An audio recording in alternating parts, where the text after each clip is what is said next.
ابتدا میں جب بات آئی ماذا الخلق یسألون کا ماذا ينفقون قل جو بچ جائے تم لوگوں میں بانٹ دو. لا الہ الا اللہ کا حوالہ دیا آپ نے کہا کہ لوگوں کے بھوک کا بھی انتظام کرو, غلام جو ہے غلام کو چھڑانے کی بھی کوشش کرو, جو مسلمان ہیں تمہارے ان کی فکر کرو. اللہ کا حق بھی چلا بندوں کا, دونوں ساتھ ساتھ چلے اسلام میں.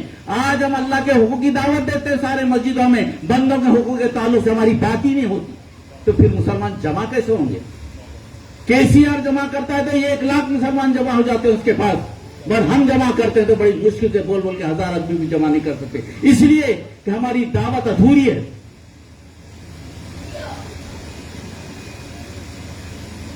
یہ بات کرنی پڑے گی.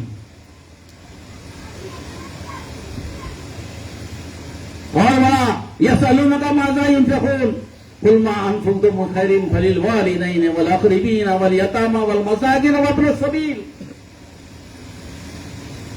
پوچھتے تھے نا صحابہ کا مزاج تھا, ہم اتنا کما لیے نبی کریم صلی اللہ علیہ وسلم, یہ تو بانٹ دیے روزانہ خرچ کرنے کا, ہم بانٹ دیے لوگوں کو, مگر اب زیادہ بچ گئے, ہم کیا کریں؟ کیا فکر تھی ان کو آپس, کیا بھائی تھے, کیا سوچتے تھے اپنے بھائیوں کے تعلق سے, کیا فکر مندی تھی. نماز بھی پڑھ رہے, لوگوں کی فکر بھی کر رہے, کہا باپ کو دے دو, اپنے قرابت داروں کو دے دو, یتیموں کو دے دو, راستہ چلنے والے مسافروں کو دے دو. اس کے بعد زکوٰۃ کا حکم آیا, 4 ارکان زکوٰۃ, سورہ توبہ کی 7ویں آیت.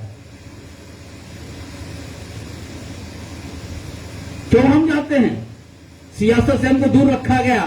کیا سیاست نبی کریم صلی اللہ علیہ وسلم کا طریقہ کار نہیں تھا؟ نبی کریم صلی اللہ علیہ وسلم سیاست نہیں کرتے تھے. سیاست ہمارا جز ہے نا زندگی کا. کیوں مذہب اور سیاست الگ ہے؟ ہم مذہب والے ہیں یا دین کے ہیں؟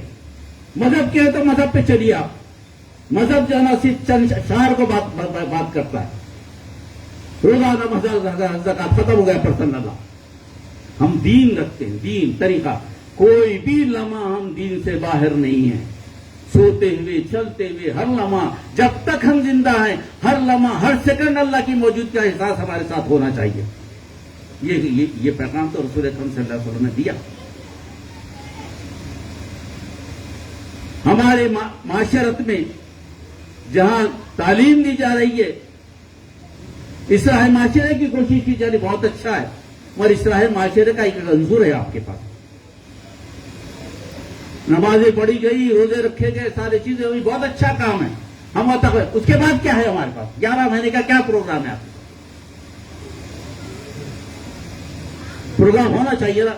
آج تو ضروری ہے نا, کیونکہ آج تو معاملہ ہے ایسے مسجدیں آپ کی جو ہے نا ختم ہو رہی ہیں. گیپن والی مسجد کا کیس آ رہا ہے آپ کے پاس. لاؤڈ اسپیکر نکال دیا اعضا کا. کہا گیا کہ لاؤڈ اسپیکر کیوں نکالا گیا؟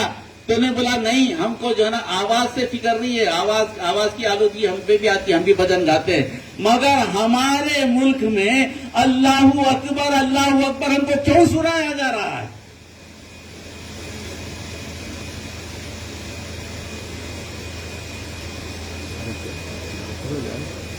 لو جہاد میں مارا گیا, کوئی ری ایکشن نہیں, کوئی ری ایکشن نہیں. ہر طرف سے کسی کو مارا, داڑھی والے کو پکڑ کر مارا جا, کوئی ری ایکشن. عدالتوں پہ بھروسہ کیے, عدالتیں جو فیصلہ کیے وہ آپ کے سامنے ہے. تعجب ہوتا ہے مجھے, بعض وقت مجھے تعجب ہوتا ہے, پتا نہیں کیسے اس کو ادا کروں. جن کو فیصلہ کرنا ہے, جن کے ہاتھ میں اختیار ہے, جن کے ہاتھ میں علم ہے, دنیا کا سب سے بڑا علم جن کے پاس ہے, جو اچھا فیصلہ کر سکتے ہیں, وہ فیصلہ کرنے کے بجائے, اپنے لوگوں سے فیصلہ کروانے کے بجائے, ان عدالتوں میں جا کر پوچھتی ہیں جن عدالتوں سے فیصلے کا آپ کو اعتبار ہی نہیں, نہ ہی ممکن نہیں ہے.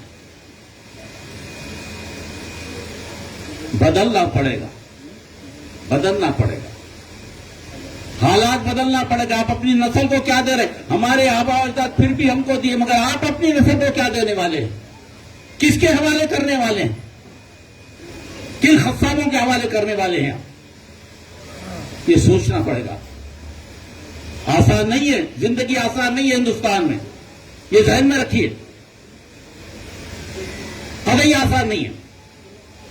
بحیثیت مسلمان زندہ رہنا یہاں پر جب تک کہ آپ خود نہیں بدلیں گے، صحیح راستے پہ نہیں جائیں گے، اہدنا الصراط المستقیم سمجھیں گے نہیں آپ، اس وقت تک نہیں چلے گا. ورنہ آسان زندگی گزارنے والے، روزانہ میسر چیز کھانے والے اگر یہ سمجھ رہے ہیں کہ حالات ہمیشہ چلتے ہیں، نہیں، ایسا نہیں ہے. آہستہ آہستہ آپ کی شریعت ختم ہو رہی ہے، آپ کے بچوں کے سر سے چادر کھینچی جا رہی ہے.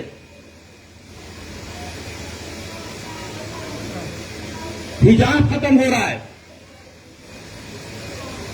آپ یہ ثابت کرنے میں ناکام ہے. حجاب زندگی کا لازمی حصہ ہے. سورہ احزاب میں آیا، سورہ نور میں آیا، کوئی ماننے کو تیار نہیں. پھر کیا کریں؟ کیا کریں؟ کیا طریقہ کیا ہے بتائیے مجھے. یہ فکر مندی ہونی چاہیے، اور ایک ہی طریقہ ہے رسول کا طریقہ. سوائے رسول کے اسوہ حسنہ کے اور کوئی نہ. اور رسول اکرم صلی اللہ علیہ وسلم نے اس امت کو بے سہارا نہیں چھوڑا. اللہ نے کہا کہ تم پہ کوئی دوسری قوم مسلط نہیں ہوگی الا یہ کہ تم خود تباہ ہو جاؤ آپس میں لڑ کر. پورا نظام آپ کے پاس ہے. مولانا کے سامنے یہ کہنے کو میں کہنے کی جرت کرتا ہوں، آج سے 8 سال پہلے مطالعہ کر 33,000 کروڑ کی زکوٰۃ نکلتی ہے ہندوستان میں مسلمانوں کی. 33,000 کروڑ کی زکوٰۃ ان حالات میں. صرف حیدرآباد میں اس وقت 700 کروڑ کی زکوٰۃ نکلتی تھی، جبکہ چندرا بابو نے صرف 250 کروڑ روپے مسلمانوں کو دیتا.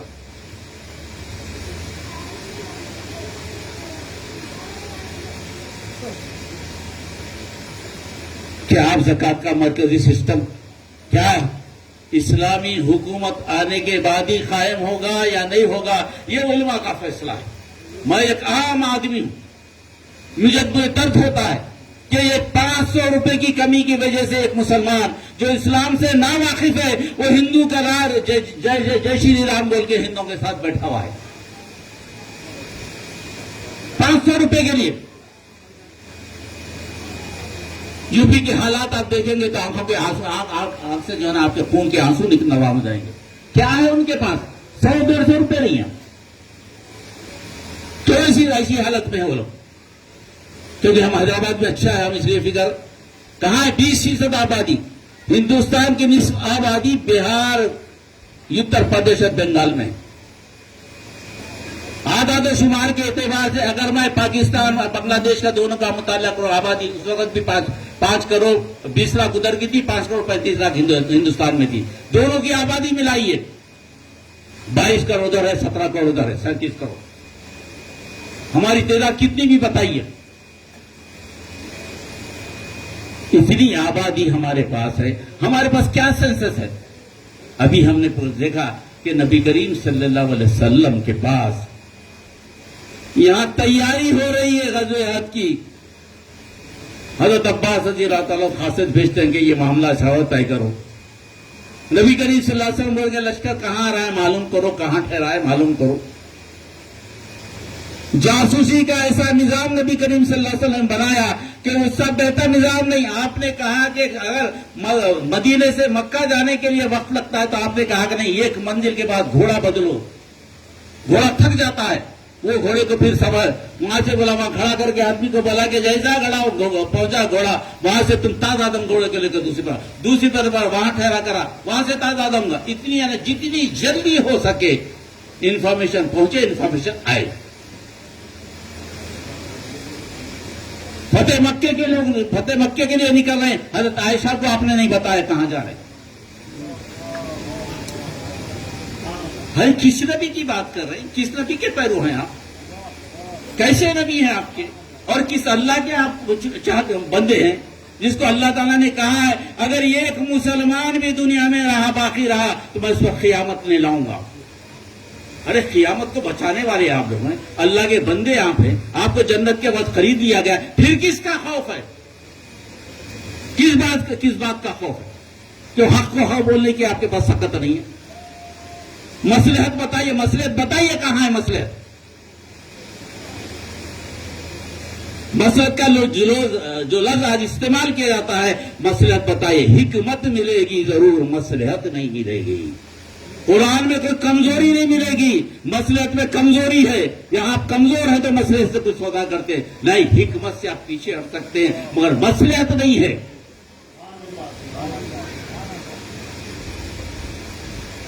کبھی اللہ کا دین ایسا ہو سکتا ہے؟ کیا مسلمانوں کو اللہ تعالیٰ ایسی چھوڑ سکتا ہے؟ نہیں چھوڑ سکتا۔ مسلمان خود کو نہیں سمجھیں کہ کیا مسلمانوں کی اہمیت کیا ہے۔ Who are you؟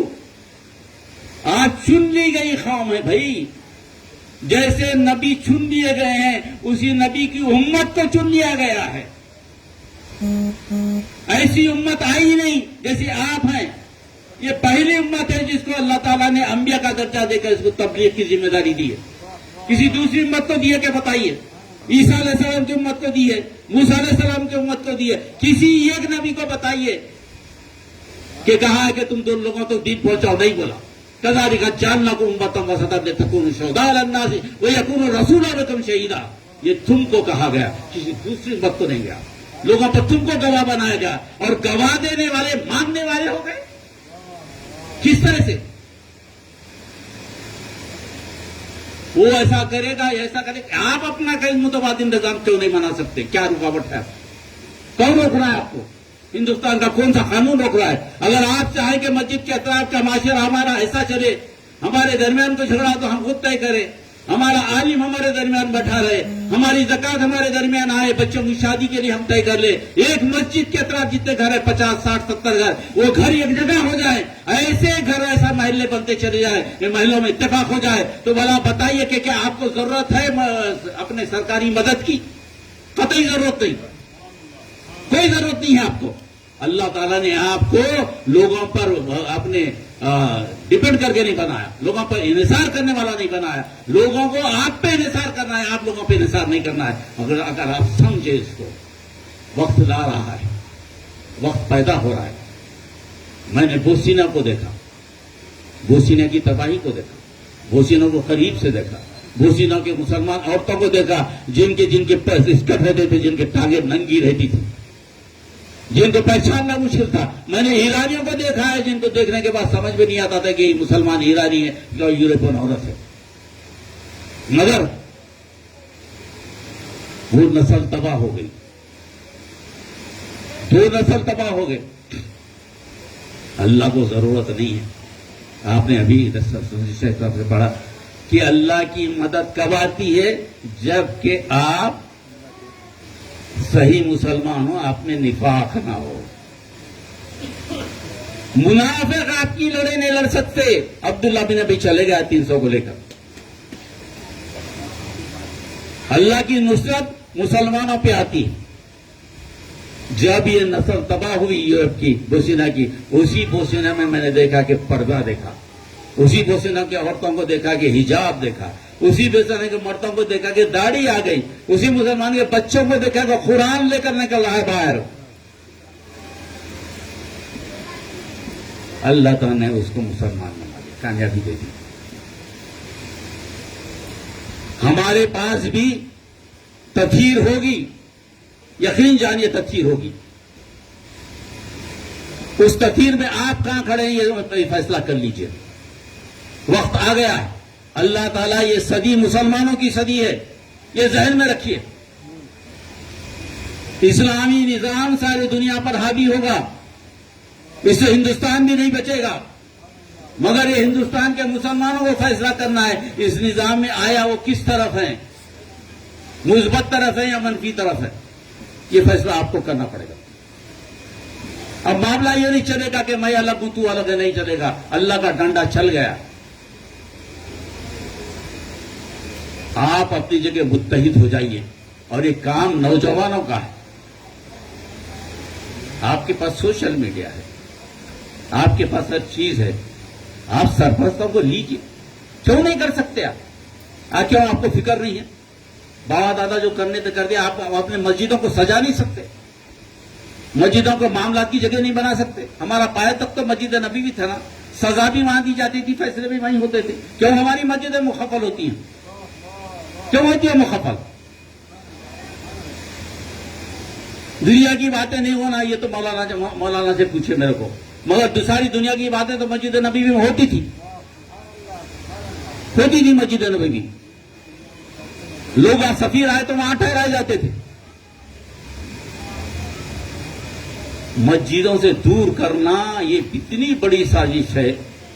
صلاح الدین ایوبی کے بعد یہ انگریزوں کی ایسی بڑی چال ہے، انہوں نے کہا کہ مرکز سے دور کرو ان کو، اس کے بعد ان کو چن چن کر مار سکتے ہو.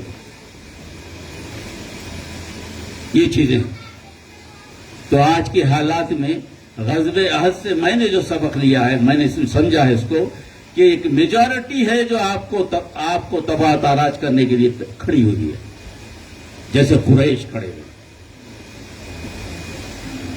اور اس سے مقابلہ کرنا ہے آپ کو تو مدینے کے لوگ بننا پڑے گا.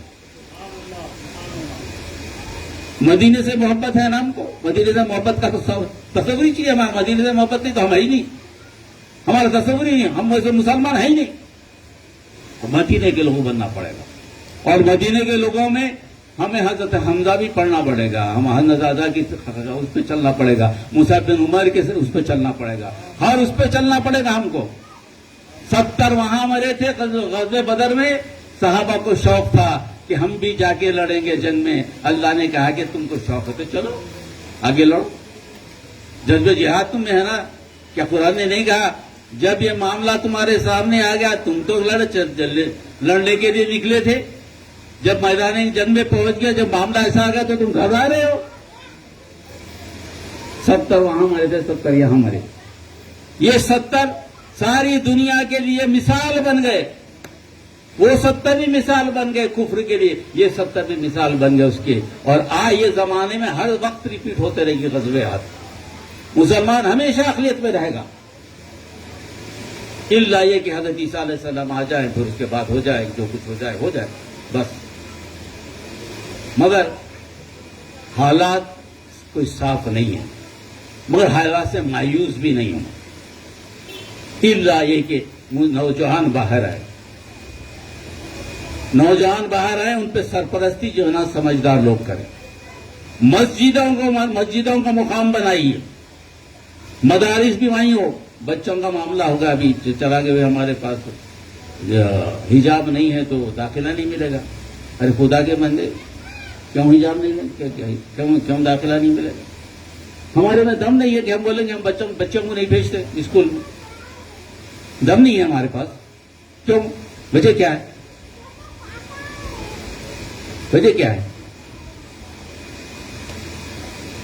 بچیوں کو اسکول کو بھیجنا ضروری ہے، بالکل ضروری ہے. 7 سے لے کر 11 تک 4 سال کا ہی مسئلہ ہے. 4 سال کا ہی مسئلہ ہے، زیادہ مسئلہ نہیں ہے. 4 سال کے بچیوں کے لیے آپ کو اس مدرسے بھی بنے ہوئے ہیں جو جائیں عربی مدرسے وہ بھی ہیں آپ کے پاس چلانے والے وہ مدرسے بھی ہیں جو ایسے اسکول کہا جاتے ہیں. اور آپ کے پاس مساجد بھی ہیں جہاں آپ ہائر کر سکتے ہیں پیسے دے کر. جو پیسے وہاں خرچ کریں وہاں پیسے دیجئے. ماہر سے ماہر آج استاد آ کے آپ کو پڑھا کے جائے گا آپ کو بچوں کو. انگلش اسکول میں پیسے جمع کرنے کے لیے ہمارے پاس 50 1 لاکھ ڈونیشن دینے کو پیسے ہیں، مگر یہاں مسلمانوں کے لیے اسکول بنانے کے پیسے نہیں ہیں. یہ کیسا ہو سکتا ہے؟ یہ آپ آرگنائز کر سکتے ہیں پورے. ہر چیز کا آپ کے پاس حل موجود ہے. آپ کو نہ کسی حکومت کی ضرورت ہے، نہ کسی کی مدد کی ضرورت ہے، نہ کسی آپ کو صرف نمائندگی ہونا ہے علماء کرام کی. علماء کرام کے آپ جمع ہو جائیے ان کے پیچھے، چاہے کسی مسلک کا ہو، جمع ہو جائیے اس کے پیچھے. ان کو پکڑیے، سارا مسائل کا حل ہو جاتا ہے. اور لازمی بات ہے کہ علماء کی ذمہ داری کو علماء سے بہتر کون سمجھ سکتا ہے. مگر نوجوان ایکٹیو ہونا پڑے گا، نوجوانوں کے لیے کام. تو غزوہ احد میں یہ 2-3 چیزیں تھیں میں نے آج کے اعتبار سے آپ کے سامنے پیش کی. اور اگر کچھ سخت نکل گیا ہے میرے منہ سے تو میں اس کی معافی چاہتا ہوں. وہ اس لیے کہ جب تک کہ ہم خود نہیں کریں گے، ہم دوسروں پہ ذمہ داری ڈالیں گے کہ بھائی وہ علماء کو کام کرنا تھا، ان کو کام کرنا تھا، ان کو کام کرنا، سب کو کام کرنا، سب کام کرنا، ایسا نہیں ہے.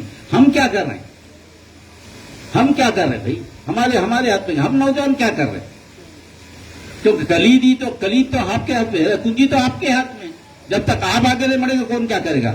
یہ کھڑے رہ کے میں تقریر کروں گا، ایک آدمی آ گیا علم کی بات کر کے چلے گیا، میدان عمل میں کون ہوگا؟ آپ ہو.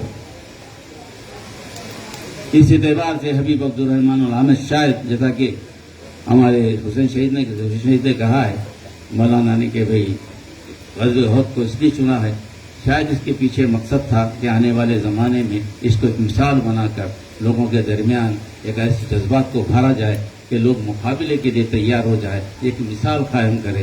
جیسے کہ نبی کریم صلی اللہ علیہ وسلم فرمائے تھے، ان کی پیروں کی دھول کے برابر بھی ہمارا کوئی عمل ہو جائے ہم کامیاب ہو جائیں گے انشاءاللہ. اللہم انا نسألک من خیر ما سألک منہ نبیک محمد صلی اللہ علیہ وسلم ونعوذ بک من شر ما استعاذک منہ نبیک محمد صلی اللہ علیہ وسلم وانت المستعان وعلیک البلاغ لا حول ولا قوة الا باللہ. صلی اللہ تعالی علی خیر خلقہ وآلہ وصحبہ اجمعین. سبحان ربک رب العزة عما یصفون وسلام علی المرسلین والحمد للہ رب العالمین.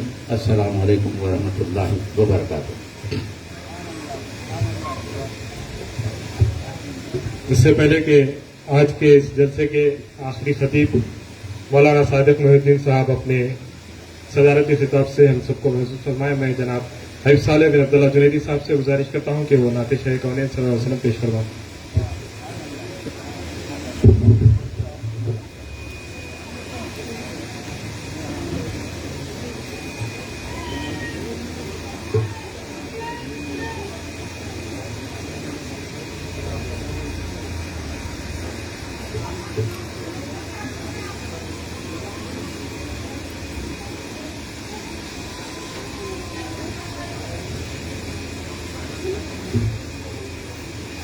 السلام علیکم.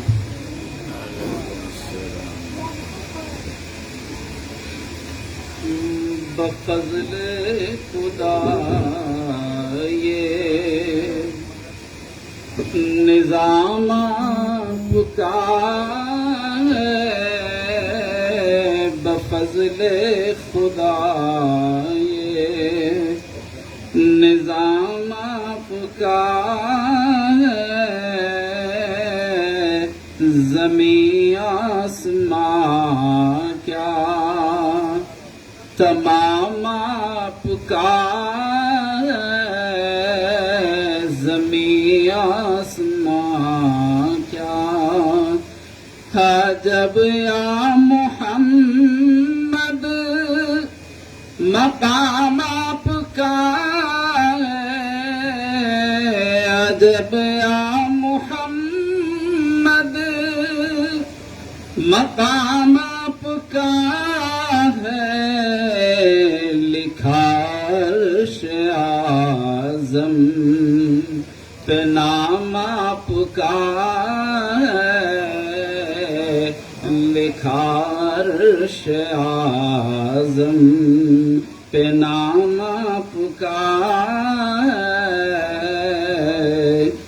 خدا کا درود سلام آپ پر ہے، خدا کا درود سلام آپ پر ہے، درود آپ کا ہے، سلام آپ کا ہے، درود آپ کا ہے. خدا کی قسم رہے متوں کی ضمانت، خدا کی قسم رہے متوں کی ضمانت. کوئی نام ہے تو وہ نام آپ کا ہے، کوئی نام ہے تو مسلمان کی تعریف جو بھی ہو لیکن مسلمان کی تعریف، جو بھی ہو لیکن ہے مومن وہی جو غلام آپ کا ہے، مومن وہی جو غلام آپ کا ہے، مسلمان کی تعریف جو بھی ہو لیکن ہے مومن وہی جو غلام آپ کا ہے، مومن وہی جو غلام آپ کا ہے۔ آئیے میں بصدر احترام بنت امیر گہرائیوں سے مولانا مفتی صادق محی الدین صاحب سے گزارش کرتا ہوں کہ وہ اپنے مخصوص کتاب سے آج کے جلسے کا اختتام فرمائیں۔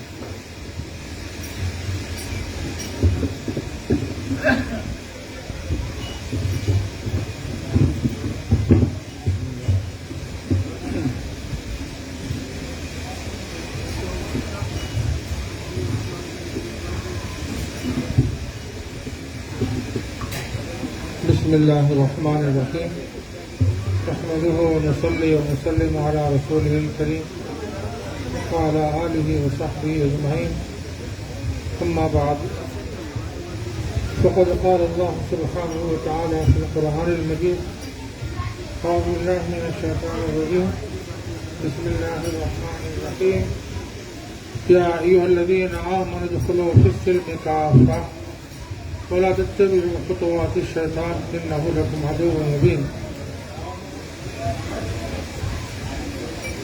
معزز مہمانان گرامی اور معزز حاضرین و سامعین،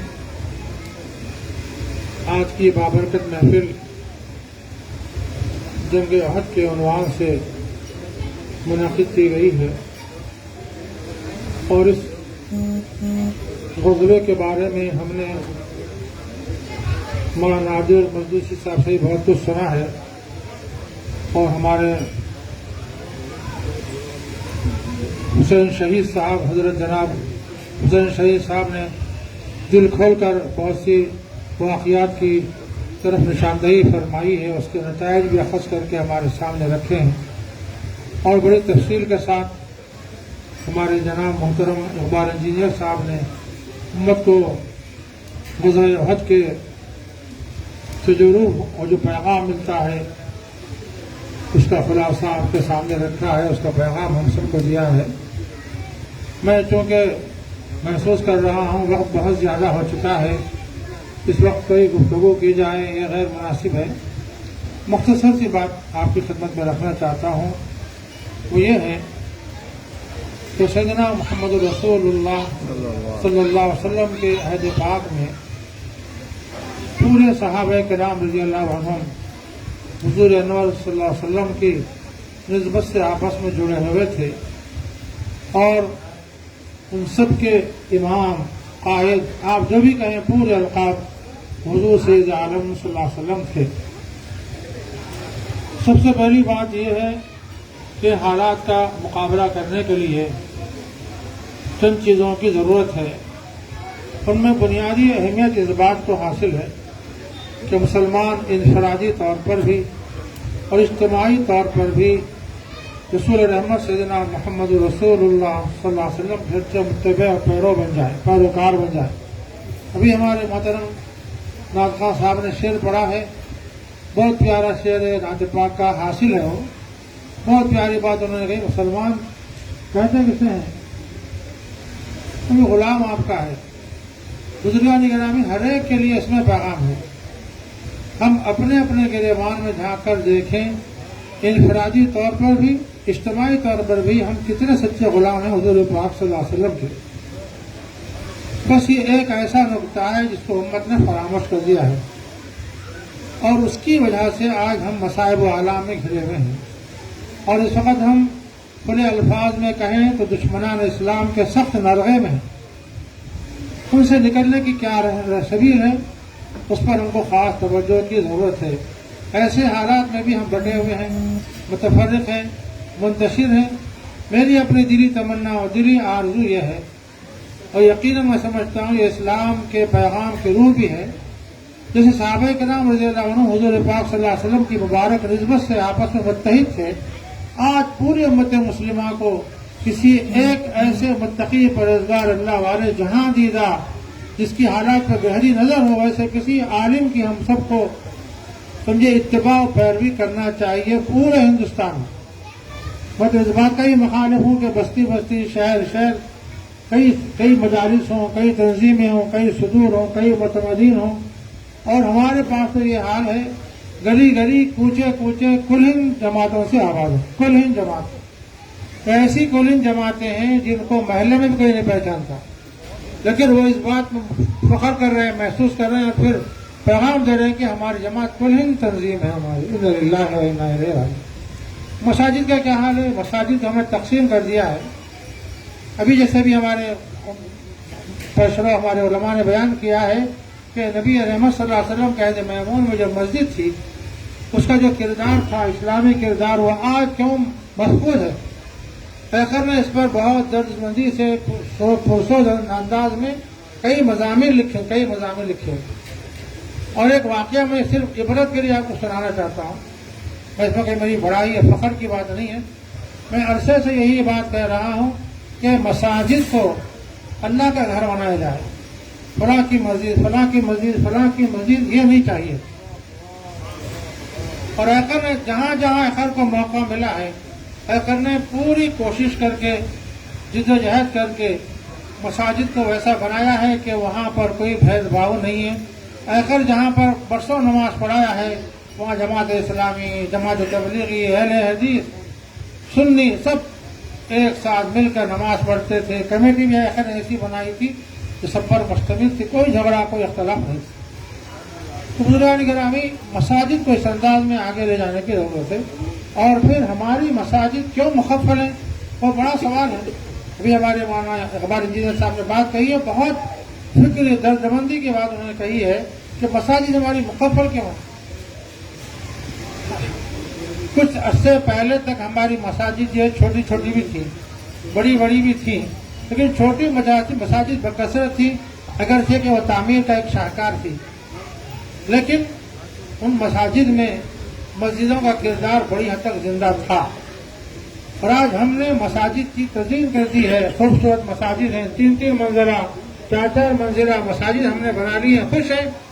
لیکن ابھی جیسے کہا گیا، مولانا حسین شہید صاحب نے کہا ہے، فجر کی نماز میں 6-7 افراد 4 منزلہ مسجد میں. تصور کیجئے. ظہر اثر میں بھی مسجد مرثیہ خواہ ہیں. اب رہا عیدین اور جمعہ کا موقع ہے کہ وہی مسجدیں تنظامانی کا شکوہ کرتی ہیں. یہ مسلمان جو جمعہ میں حاضر ہیں، عیدین میں حاضر ہیں، ان کی مسلمانی دوسری نمازوں میں کہاں غائب ہے؟ بزرگان گرامی، اللہ کی نصرت چاہیے، اللہ کی مدد چاہیے، تو ہم کو اپنے اندر ایک سارا انقلاب برپا کرنے کی ضرورت ہے. حضور پاک صلی اللہ علیہ وسلم کی زندگی کے سارے گوشے، خواہ وہ امن کی حالت کے ہوں، جنگ کی حالت کے ہوں، غزوات کے حالات ہوں، ان سب میں ہمارے لیے بصیرت کا بڑا سامان ہے، بصیرت کا بڑا سامان ہے. تو میں کر رہا تھا، ایک صاحب نے مجھ سے خواہش کی، ابھی نہیں سلالہ کی بستی قریب میں آپ کے، میں کوئی فرضی بات نہیں کہہ رہا ہوں اس سے، سلالہ مسجد کا نام بھول گیا میں. میرے پاس سکندرآباد کے تجار اور کچھ احباب مل کر سلالہ کی بستی سے پہنچے. ان کی خواہش یہ تھی کہ ہماری بستی نئی قائم ہو رہی ہے اور مسجد کی ضرورت ہے. الحمدللہ انہوں نے اس بات کی اجازت لی کہ مولانا ہم آپ کا نام استعمال کر کے اشتہار دینا چاہتے ہیں تاکہ لوگ ہمارا تعاون کریں. چلو اشتہار بھی دے دیا گیا. تو جس وقت جمع ہوئے تھے میں نے عرض کیا تھا ان سے کہ مسجد کو بالکل ایسا بنائیے کہ اس پر کوئی لیبل نہ مت لگائیے. مسجد پر کوئی لیبل نہ رہے، بس کوئی کہے کہ بھائی مسجد ہے، اللہ کا گھر ہے، مجھے نماز پڑھنا ہے، ہاں وہ کسی مکتب فکر سے تعلق رکھتا ہو. اس پر سب نے اتفاق کر لیا. مسجد الحمدللہ زمین خریدی گئی. زمین خریدی گئی 500 گز. اس کے بعد ایک صاحب تعمیر کے لیے آ گئے تو میں نے مشورہ دیا کہ دیگه 500 گز زمین کافی ہے. مسجد کے ساتھ مدرسہ ہونا چاہیے، مسلمانوں کی جو ضروری کام ہے ان سب کی یہاں انجام دہی ہونی چاہیے، اس لیے زمین زیادہ لیجیے، اللہ چاہے گا تو خود بخود بعد میں مسجد کوئی بنانے دے گا، لیکن بعد میں آپ زمین لینا چاہیں تو نہیں ملے گی۔ الحمدللہ اس مشورے کو انہوں نے قبول کیا، تعمیر کو پیچھے رکھا اور 1200 سے زیادہ زمین الحمدللہ جمع ہوئی۔ مسجد کا سنگ بنیاد حقل سے رکھا گیا، 3 کا ڈھالیاں ڈالا گیا، نماز حقل نے پڑھائی، نماز کا آغاز ہو گیا، مسجد آباد ہو گئی۔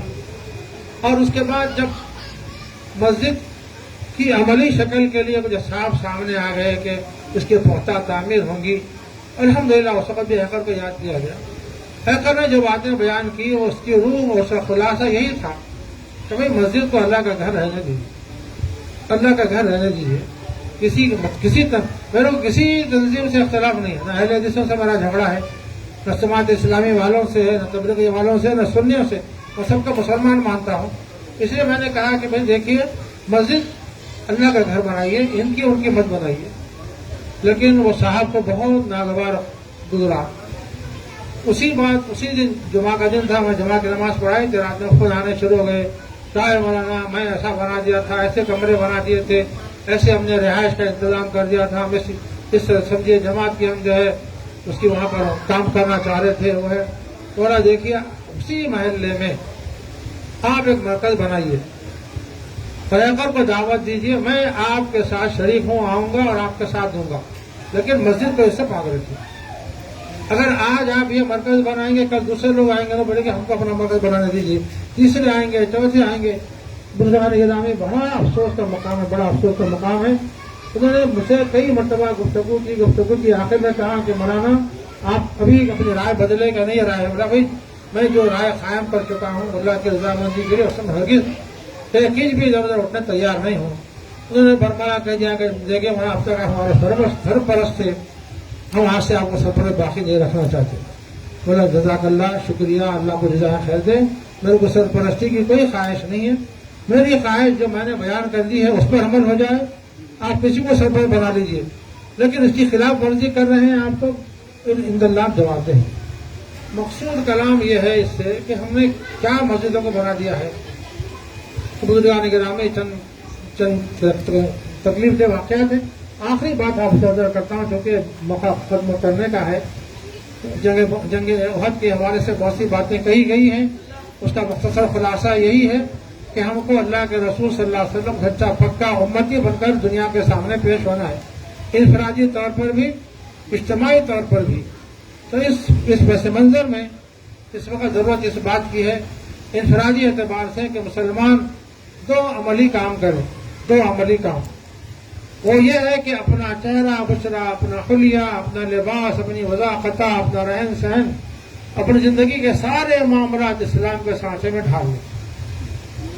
دیکھنے والا بیک نظر کہے کہ آپ مسلمان ہیں، کہ رسول اللہ صلی اللہ علیہ وسلم کے سچے امتی اور غلام ہیں، آپ کو تمغہ افتخار دنیا دینے پر مجبور ہو جائے، اور مسجدوں کو ایسے سچے پکے مسلمان بن کے آباد کر دیجیے۔ 5 مرتبہ کی نماز میں عیدین کا جمعہ کا منظر پیش کیجیے، انشاءاللہ ثم انشاءاللہ یہ جو حالات ہیں بڑی حد تک بسے ہم سے اس کی اصلاح ہو جائے گی، بہت حد تک مسائل حل ہوں گے۔ اس کے معنی یہ نہیں ہے، میں نہیں کہہ رہا ہوں کہ آپ دفاع کو بھول جائیے، ظلم ہو رہا ہو تو آپ دفاع مت کیجیے، یہ نہیں ہے۔ اسلام تو یقیناً دفاع کی تعلیم دیتا ہے، مدافعت کا حق دیتا ہے، اسلام ہی نہیں سارے مذاہب دفاع کا حق دیتے ہیں۔ کہ دفاعی نظام جو ہے فطرت کا نظام ہے، جانوروں پہ بھی حملہ ہوتا ہے تو وہ اپنی جان بچانے کے لیے دفاع کرتے ہیں، تو دفاع فطری حق ہے۔ تو اس لیے ہم کو ایسا نظام بنانا چاہیے کہ دفاعی نظام پر بھی ہم عمل پیرا ہو جائیں۔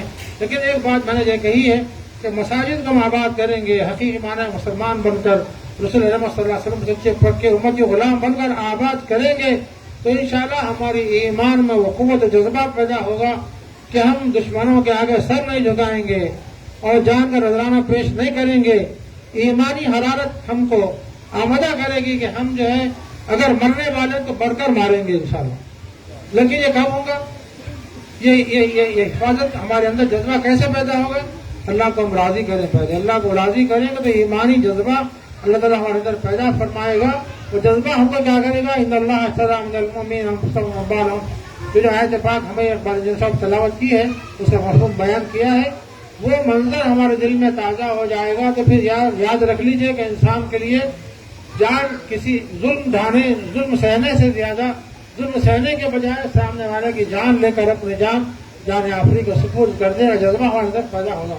اور جس دن مسلمان یہ کر لیں گے یہ کام، آپ دیکھیں گے فساد خود بخود سمجھا ہے.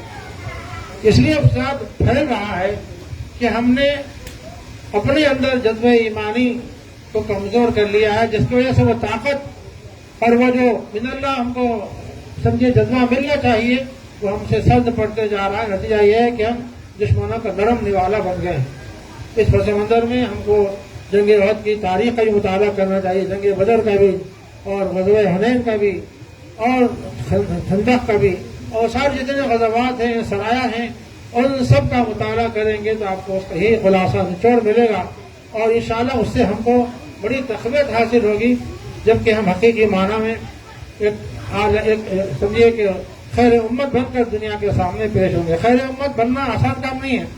خیر امت بننا ہے تو سب سے پہلے تو نفس کو قربان کرنا پڑے گا. قربانی کی عید میں ہم جانور قربان کرتے ہیں، بسم اللہ واللہ اکبر، مہنگے مہنگے جانور قربان کرتے ہیں، لوگوں کو دکھاتے ہیں میں ایسا قربان کر رہا ہوں، جو کوئی کمال نہیں ہے.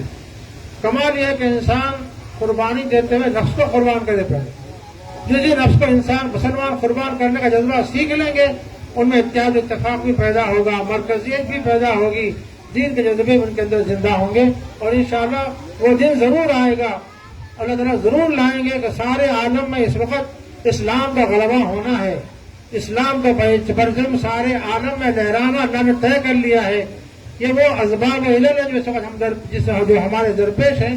یہ سمجھیے یہی پیغام دے رہے ہیں کہ مسلمانوں تم سدھر جاؤ، تم درست ہو جاؤ، تم اللہ والے بن جاؤ، کونوا ربانیین. انشاءاللہ ہم تم کو غلبہ عطا کریں گے. ایسے اسباب بنائیں گے کہ تم اسباب اختیار کر کے ان کا مقابلہ بھی کرو گے انشاءاللہ. ثم انشاءاللہ سب کچھ ہوگا، لیکن شرط یہ ہے کہ وانتم العالون ان کنتم مومنین. بس یہ چند باتیں آپ کی خدمت میں رکھی گئی ہیں. جنگ احد کے بارے میں بہت سی باتیں آپ نے سماعت فرمائی ہیں، اور اس موقع پر ہمارے بہت ہی کرم فرما اور ہمارے بہت چاہنے والے مولانا حبیب محمد عبد الرحمن الحامد رحمہ اللہ کو یاد نہ کیا جائے تو ناسپاسی ہوگی.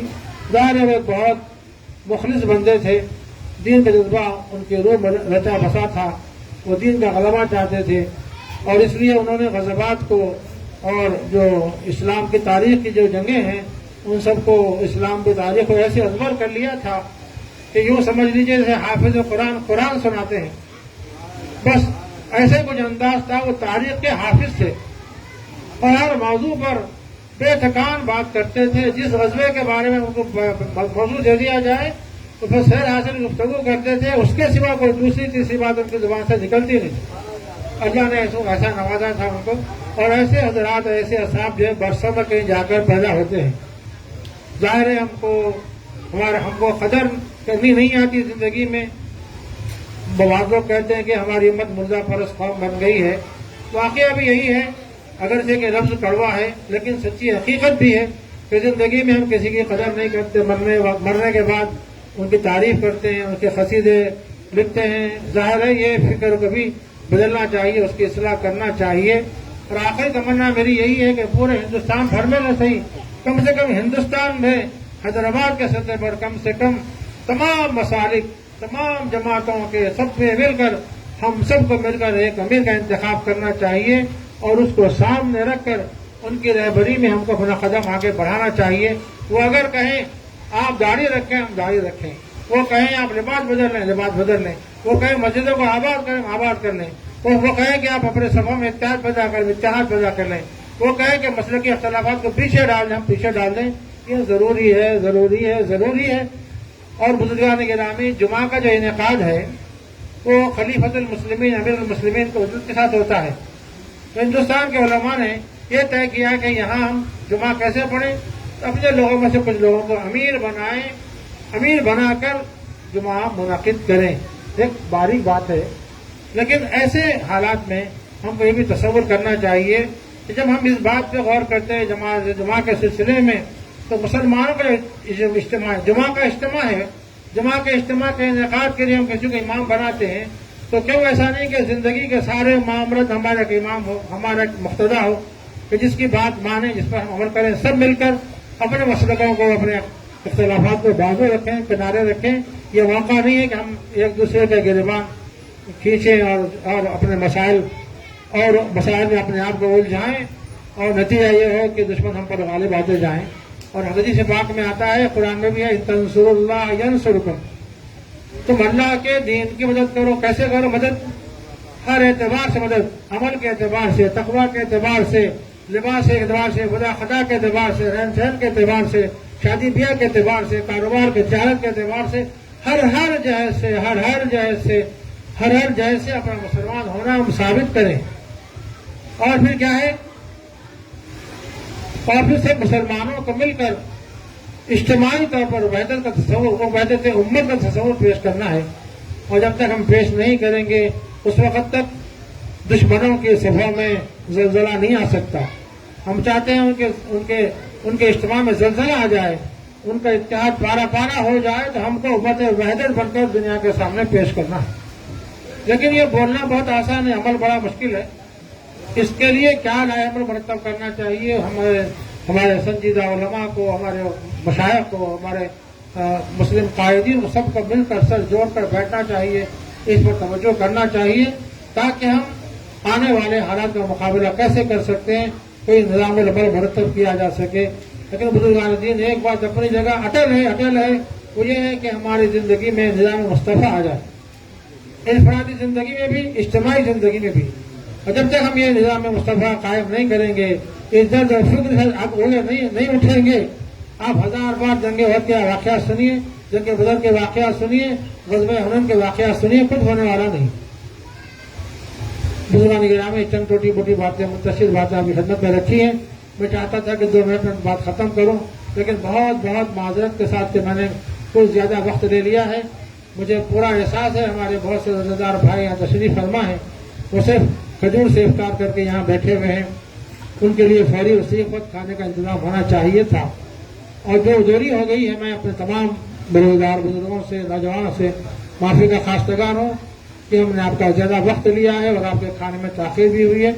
بس دعا ہے پروردگار عالم سے کہ الہ العالمین ہم سب کو مولا کہنے سننے سے کہیں زیادہ عمل کی توفیق عطا فرمائیے، اور موجودہ حالات میں مولا ہم کو اپنے صفوں کو درست کرنے کی توفیق عطا فرمائیے. پروردگار حالات کا سنجیدگی سے جائزہ لینے اور اس کے لیے کوئی منصوبہ بندی کرنے کی ہم کو توفیق نصیب فرمائے. اور اللہ تعالیٰ اپنے خاص مدد نصرت فرمائے. پروردگار عالم آپ رحیم و کریم آقا ہے مولا، ہم جیسے بھی ہیں مولا آپ کے بندے ہیں، ہم جیسے بھی مولا آپ کے رسول صلی اللہ علیہ وسلم کے امتی ہیں مولا. اس ٹوٹی پھوٹی نسبت کی مولا لاج رکھ لیجیے مولا. عالم میں مولا مسلمانوں کو ضرور رسا مت فرمائیے، اور ہمارے بھارت میں بھی مولا مسلمانوں کو ضرور رسا مت فرمائیے. اور دیگرام ٹوٹی پھوٹی نسبت کی لاج رکھ کر مولا اپنے پاس سے مولا غیبی مدد نازل فرمائیے، اور ہم سب کو مولا دفاع پر توجہ کرنے کی اور ایمانی جذبات کو تازہ کر کے پروردگارا ہر ظلم کا مقابلہ کرنے کا ہمیں حوصلہ پیدا فرما دیجیے. پروردگارا ہماری چھوٹی بڑی دعاؤں کو قبول و منظور فرما دیجیے. جو مانگا گیا ہے وہ عطا فرما دیجیے، جو مانگنے سے رہ گیا ہے وہ عطا فرما دیجیے. پروردگارا ہمارے پیغمبر سیدنا محمد رسول اللہ صلی اللہ علیہ وسلم نے اور دیگر انبیاء کرام علیہ السلام نے اور سارے نیک وقار بندوں نے اور ایمان والوں نے جو کچھ خیر مانگا ہے مولا اسے ہمیں حصہ نصیب فرما دیجیے. اور ہم جو دعائیں مانگ رہے ہیں مولا اس میں سارے مسلمانوں کو حصہ نصیب فرما دیجیے. آمین یا رب العالمین. وصلی اللہ تعالی وسلم علی سید المرسلین وعلی آلہ واصحابہ اجمعین. الحمد للہ رب العالمین.